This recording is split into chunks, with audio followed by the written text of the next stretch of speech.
Pagpapatubig ng NIA Pangasinan sa mga irrigation system nagsimula na ngayong Hulyo. Ang detalye sa report ni Sandy Salvacio. Maagang nagtungo sa bukid ang ilang magsasaka sa Santa Barbara, Pangasinan upang ihanda ang kanilang palayan. Inumpisahan na kahapon ng National Irrigation Administration ang pagpapadaloy ng patubig sa mga irrigation canal sa probinsya. Lang po kami siya, nagtatanim lang kami ng palay. Hinihintay kasi yung ulan. Ulan, tapos yung tubig na irigasyon, wala pa.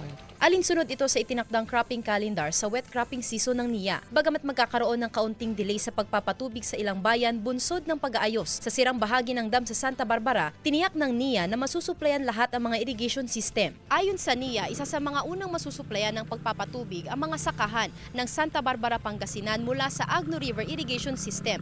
Sa mga susunod na araw ay masusuplayan din ito ang mga sakahan sa mga karatig bayan at syudad.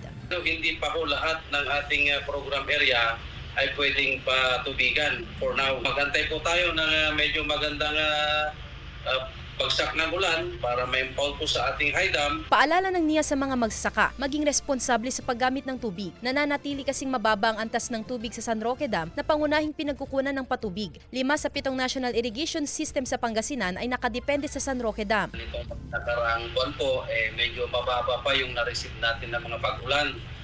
Ang estado po ng ating San Roque Dam ngayon, medyo mababa pa. Kaya po, ang start ng ating cropping dyan ay na-move ng July dahil mababa pa po yung kanyang water level. Sandy Salvacio, One North, Central Luzon.